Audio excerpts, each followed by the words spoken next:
नमस्ते दोस्तों। समकालीन हिंदी कहानियों की श्रृंखला में आज सुनिए सुपरिचित एवं प्रतिष्ठित लेखिका सुमन बाजपेयी की लिखी हुई कहानी नींव। मेरी जुबानी। मैं हूँ सीमा सिंह। शादी हुए 1 हफ्ता हो चुका था। रिश्तेदार व मित्र सभी जा चुके थे। विवाह का काम खत्म होने में महीनों लग जाते हैं, इसलिए घर में एक व्यस्तता का माहौल तो बना ही हुआ था। लेकिन इतनी भी व्यस्तता नहीं थी कि पति पत्नी के बीच जो घट रहा है उससे परिवार के अन्य लोग अनजान रहे। ज्योत्सना के प्रति उमेश का रूखा व उपेक्षित व्यवहार देख सभी अचंभित व दुखी थे। रात को उमेश का ड्राइंग रूम में सोना किसी से छिप न सका था। ज्योत्सना बहुत ही खुशमिजाज किस्म की लड़की थी, इसलिए आते ही ससुराल के हर सदस्य के साथ घुल मिल गई थी। उसके सांवले मुखड़े पर खिली रहने वाली मुस्कान ने सास ससुर ननद सबको मोहित कर लिया था। वो उमेश के व्यवहार से स्वयं हैरान और परेशान थी, फिर भी उसके व्यवहार में किसी किस्म की कटुता नहीं झलकती थी। उसकी झील सी गहरी आंखों में बहुत सारे सवाल जरूर झिलमिलाते रहते, पर किसी किस्म की शिकायत नहीं थी उसमें। उमेश उससे क्यों कटा कटा सा रहता है, या उसे अपनी पत्नी का दर्जा क्यों नहीं दे रहा है, वो अगर इसका उत्तर चाहती भी तो वे लोग आखिर जवाब क्या देते। ऐसा नहीं था कि वजह किसी को मालूम नहीं थी। मुझसे कोई भूल हो गई है क्या? मुझे बताइए तो सही, तभी तो मैं आपकी नाराज़गी समझ पाऊंगी। नई नई इस घर में आई हूँ, थोड़ा समय दीजिए, आपकी हर उम्मीद पर खरी उतरूंगी। उमेश से किए गए हर सवाल के जवाब में उसे चुप्पी ही सहनी पड़ती। वो भी हर लड़की की तरह अनगिनत सपने लेकर आई थी और पति का प्यार पाने की इच्छा रखती थी। हालांकि माता पिता द्वारा तय किए गए इस विवाह से पहले उन दोनों की मुलाकात न के बराबर ही हुई थी। हर बार जब भी उसकी बहन ने उनकी मुलाकात करानी चाही, उमेश अपनी व्यस्तता जाहिर कर कन्नी काट लेता था। उमेश जैसा स्मार्ट व उच्च पद पर आसीन जीवन साथी पाने की उमंग में ज्योत्सना का ध्यान इस ओर गया ही नहीं था कि उमेश शायद अपने माता पिता के दबाव में आकर ये विवाह कर रहा था। वैसे भी उसे इस बात का भरोसा था कि अगर माता पिता ने रिश्ता तय किया है तो सब ठीक ही होगा। फिर सगाई वाले दिन उसकी बहन ने भी यही कहा था। लगता है जीजा जी भी आपकी ही तरह कम बोलते हैं। सुहाग रात के दिन वो इतनी थक गई थी कि सुबह उमेश को ड्राइंग रूम में सोते देख वो हैरान तो हुई थी, पर किसी तरह के गलत विचारों को उसने अपने मन में नहीं आने दिया था। फिर उसने हनीमून पर जाने से मना कर दिया, तो भी ज्योत्सना को लगा कि ठीक भी तो है, 2 अजनबियों का साथ जाना कहाँ तक सही होगा। लेकिन धीरे धीरे वो इतना जान तो गई थी कि कुछ बात अवश्य है, जिसकी वजह से उमेश ने एक संवादहीनता की स्थिति कायम की हुई है। ससुराल वालों का साथ और प्यार उसे हिम्मत देता और उसे लगता कि ये स्थिति अपने आप ठीक हो जाएगी। वो भरसक अपनी तरफ से कोशिश करती कि उसकी ओर से कोई गलती ना हो जाए। उस दिन रविवार था, सब लोग टीवी देख रहे थे। उमेश बालकनी में बैठा था। छुट्टी वाले दिन वो ज्योत्सना से बचने के लिए बालकनी का ही सहारा लेता था। माँ, 1 कप चाय मिलेगी? उमेश की आवाज़ सुन ज्योत्सना फटाफट चाय बनाने के लिए उठ गई। चाय का कप माँ के हाथ में थमा मूक नज़रों से उसने उन्हें देखा। माँ की नज़रें झुक गईं। वो तुरंत बालकनी की ओर चली गईं। तभी ज्योत्सना को ख्याल आया कि उसने बिस्कुट तो रखे ही नहीं। उमेश खाली चाय नहीं पीता था। वो बिस्कुट की प्लेट ले बालकनी की ओर बढ़ी। अपना नाम सुनते ही उसके कदम वहीं ठहर गए। बेटा, आखिर ऐसा कब तक चलेगा? ज्योत्सना का क्या दोष है जो सजा भुगत रही है? माँ, मेरे बस में कुछ भी नहीं है, तुम तो सब कुछ जानती हो। तो तुम्हें मना भी किया था कि मेरी शादी ना करो। मैं किसी लड़की की ज़िंदगी खराब नहीं करना चाहता था, पर तुमने मेरी एक ना सुनी। बेटा, तुम्हें नए सिरे से ज़िंदगी शुरू करने की कोशिश करनी चाहिए। किसी ऐसे इंसान की खातिर अपनी ज़िंदगी के हर दरवाजे को बंद कर लेना जहाँ से खुशी आती है, कहाँ की अक्लमंदी है? माधुरी ने तुम्हें धोखा दिया, ये क्यों नहीं मान लेते कि वो तुम्हारे लायक थी ही नहीं? आखिर ज्योत्सना में कमी ही क्या है? माँ, इन बातों का कोई फ़ायदा नहीं है। माधुरी की जगह कोई नहीं ले सकता है। ज्योत्सना बहुत अच्छी है, पर क्या माधुरी के रूप और सौंदर्य के आगे कहीं टिकती है? क्या वो माधुरी जैसी स्मार्ट है? आखिर उसके रूप और स्मार्टनेस ने तुझे क्या दिया बेटा? सिर्फ धोखा ना। उसमें गुण होते तो तेरे प्यार की कदर करती, तुझे सहारा देती, ना कि तेरे से ज़्यादा पैसे वाले के पास चली जाती। उस जैसी महत्वाकांक्षी लड़कियां ऑफिस के बंद चैम्बरों में तो अच्छी लगती हैं, पर घर के आंगन में नहीं। तुम प्यार और विश्वास की नींव ज्योत्सना के साथ ही रख सकते हो। उसे अपनाने की कोशिश तो करके देखो। मुझसे नहीं होगा माँ, कहकर उमेश अंदर कमरे में चला गया। आंसुओं के वेग को रोकने की नाकाम कोशिश करती ज्योत्सना जड़ हो गई थी। जब शांता की नज़र उस पर पड़ी तो सकपका गई। नज़रें मिलाने का साहस नहीं हुआ। ज्योत्सना ने उसे ऐसे देखा मानो पूछ रही हो कि सब कुछ जानते हुए भी आपने मेरे साथ ये अन्याय क्यों होने दिया? बेटे को सुख देने की चाह में किसी और की बेटी के सपने बदरंग क्यों कर दिए? उसे मोहरा बनाकर अपने बेटे से कह रही हैं कि हारी हुई बाजी जीत ले। ये मुमकिन है क्या? ज्योत्सना समझ नहीं पा रही थी कि वो क्या करे। चीखने चिल्लाने या किसी को दोषी देने से तो कोई फ़ायदा नहीं था। बेटा, उमेश को थोड़ा वक्त दे, समय की हवा गुबार को उड़ा ले जाती है। शांता देवी ने उसे सांत्वना देने की कोशिश की तो वो भपक उठी। पति का प्यार और साथ पाए बिना मैं आखिर किस अधिकार से यहाँ रह रही हूँ? क्या सिर्फ आपकी बहू बनकर रहना ही काफ़ी है? मुझे मायके जाने की इजाज़त दें। तुम इस घर की इज्जत हो, यही तुम्हारा सबसे बड़ा अधिकार है। मैं तुम्हें रोकूंगी नहीं, लेकिन इतना ज़रूर कहूँगी कि तुम्हें अपने हक के लिए लड़ना चाहिए। हिम्मत हार कर मायके चले जाने से सिर्फ दूरियां ही बढ़ेंगी। हम तुम्हारे साथ हैं, एक कोशिश तो की जा सकती है। पर उन्हें तो मेरे रंग रूप से भी चिढ़ है। क्या माधुरी बेहद सुंदर थी? मुझे उसके बारे में कुछ बताएं। वो एक बंद अध्याय है, ये जान लो। वो एक आंधी की तरह आई थी जो हमारा सुख, चैन और विश्वास उड़ाकर ले गई। वो सुख को पैसे से तौलती थी, इसलिए जब उसे रईस ज़्यादा मिला तो उसे उमेश का प्यार ठुकराते पल भर नहीं लगा। ज्योत्सना को लगा कि एक कोशिश करने में तो कोई हर्ज नहीं है। उमेश उससे दूर रहने की कोशिश करता तो भी वो सहज बनी रहती। कोई बात भी करती तो ये एहसास ज़रूर दिला देती कि ज़रूरी है, इसलिए कर रही है।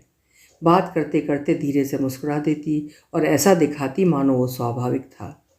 उसके कहने से पहले ही उसके सारे काम कर देती।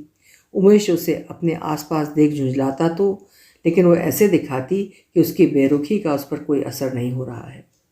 वरन गुनगुनाने लगती। उमेश हैरान हो जाता।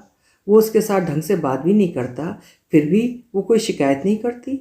माँ और बहन ज्योत्सना के रूप और गुण की तारीफ करती तो वो चिढ़ जाता। आखिर क्यों उन्हें ज्योत्सना में कोई कमी नज़र नहीं आती थी? ज्योत्सना जानती थी कि वो एक साधारण शक्ल सूरत की लड़की है। वो कई बार शीशे में जाकर स्वयं को निहारती। उसे सुंदर बेशक नहीं कहा जा सकता था, पर उसकी सांवली रंगत में भी एक कशिश थी। उसकी आंखों की गहराई में किसी को भी अपने मोह पाश में बांध देने की क्षमता थी। लंबी जुल्फ़ें जब कमर तक लहराती तो लगता रेशम का गुच्छा गुच्छा बिखर गया हो। तराशी हुई काया पर सलीके से बांधी साड़ी में वो बहुत शालीन लगती। ज्योत्सना जब भी उमेश के सामने पड़ती वो माधुरी से उसकी तुलना करने लगता और तब यही सोचता कि माधुरी के सामने ये तो कुछ भी नहीं है, बस फ़र्क है तो दोनों के व्यवहार और सोच में। माधुरी की बात नहीं मानता था तो गुस्सा हो जाती थी और ये सब कुछ सह लेती है। वो उसे बहुत चाहता था, पर फिर भी उसने उसके प्यार की कद्र नहीं की। लेकिन ज्योत्सना से विवाह करने के बावजूद ना तो वो जुड़ पाया है और ना ही ऐसा सोच सकता है कि कभी उसे प्यार कर पाएगा। फिर भी उसकी आंखों में प्यार और विश्वास की एक चमक दिखाई देती है। तुम माधुरी और ज्योत्सना की तुलना करना छोड़ दो। प्यार की बेल इस तरह नहीं सींची जा सकती। हर बेल का रंग रूप अलग अलग होता है और उसी के अनुसार वो फल और फूल देती है। बस कुशल हाथों की छुअन और चाहत की खाद ही उसे संवार सकती है। माँ को जब भी मौका मिलता उमेश को समझाने लगती। सुकून की तलाश और प्रेम की चाहत उमेश के अंदर धीरे धीरे मचलने लगी। वो हमेशा इस बात से डरता कि कहीं शादी के बाद उसकी पत्नी उसकी उपेक्षा से परेशान न हो जाए, ज्योत्सना घर की शांति न भंग कर दे। पर उसका धैर्य और घर के बाकी लोगों के प्रति सम्मान और समर्पण उसे कहीं छूने लगा था। वो उसके व्यवहार से उसके प्रति खिंचने लगा था। उसके कमरे में आने पर अब वो जल्दी से भाग जाने की आतुरता नहीं दिखाता था। चोरी चोरी उसे देखता था। उसका सांवला रूप, बड़ी बड़ी आंखें और निश्चल मुस्कान उसे बांधने लगी थी। वो लाख उससे दूर रहने का दिखावा करता, पर उसका साथ पाने के लिए उसका मन लालायित रहने लगा था। हालांकि खुलकर प्यार करने या जताने में वो हिचकिचाहट महसूस करता था। हर बार माधुरी की याद, उसकी बेवफाई उसे ऐसा करने से रोक लेती थी। पर वक्त की हवा के साथ बहते बहते जाने कब ज्योत्सना उसके मन में बस गई, इसका एहसास उसे स्वयं न हो सका। अपने जीवन की गुत्थियां सुलझाने के चक्कर में ज्योत्सना विवाह के बाद एक बार भी मायके नहीं जा पाई थी। बस कुछ देर के लिए पग फेरने गई थी। इधर उसके भाई बहन और माता पिता सब उससे मिलने को आकुल थे। फ़ोन पर ही उनकी बात होती थी, पर उतना ही तो काफ़ी नहीं था। एक दिन भाई उसे लेने आ पहुंचा। भैया, कम से कम खबर तो करते, यूं इस तरह मैं कैसे जा सकती हूँ? क्या करता, इतना बुलाने पर भी तुम नहीं आई तो माँ ने मुझे भेज दिया। उन्हें तुम्हारी बहुत फिक्र हो रही है। इस बार तो तुम्हें हमारे साथ चलना ही होगा। ज्योत्सना ने बहुत मना किया, पर सास ने इजाज़त दे दी। उस समय उमेश घर पर नहीं था और वो उसे बिना कुछ कहे जाना नहीं चाहती थी। इधर वो कुछ दिनों से उमेश में बदलाव महसूस कर रही थी। वो अभी उसके साथ ही रहना चाहती थी। अपने हिस्से का प्यार और अधिकार पाने के लिए वो कुछ भी करने को तैयार थी।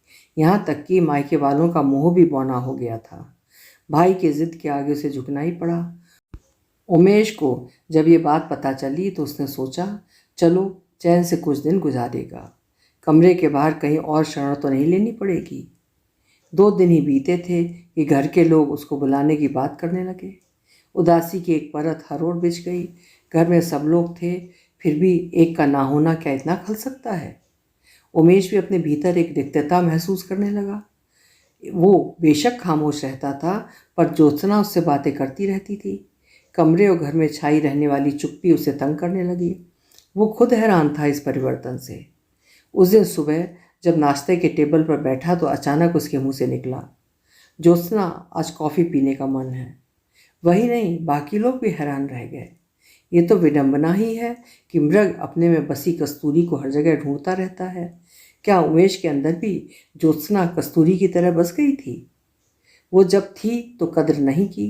अब माँ कुछ कहते कहते चुप हो गई तो उमेश का मन हुआ कि पूछे कि अब क्या हो गया है, पर हिम्मत नहीं जुटा सका। वो तो लगातार कोशिश करती रही, पर मिला क्या? उपेक्षा और तिरस्कार। प्यार को तो प्यार से ही सुरक्षित रखा जा सकता है। कम बोलने वाले बाबूजी का स्वर भीगा हुआ था। भैया, क्या फ़ायदा आपका इतने पढ़े लिखे होने का? भाभी का मान भी न रख सके? छोटी बहन की बात उसे झकझोर गई। आखिर ये लोग ऐसी बातें क्यों कर रहे हैं? ज्योत्सना कोई हमेशा के लिए थोड़ी गई है, वो तो मायके गई है। लेकिन कहीं अनगिनत सवाल और डर उसे कुरेद गए। इन लोगों का इस तरह बोलना, कहीं वो हमेशा के लिए चली तो नहीं गई? नहीं, इस बार नहीं। फिर से उसके प्यार को चोट नहीं लग सकती है। प्यार? वो स्वयं चौंका। हाँ, वो ज्योत्सना से प्यार ही करने लगा था। अपना अभिमान, अपने डर और अपनी बीती बातों को दफन कर उसे ही लेने जाना होगा। वो जिस अधिकार की हकदार है वो उसे देगा। माफ़ी मांगेगा तो निश्चित रूप से वो माफ़ कर देगी।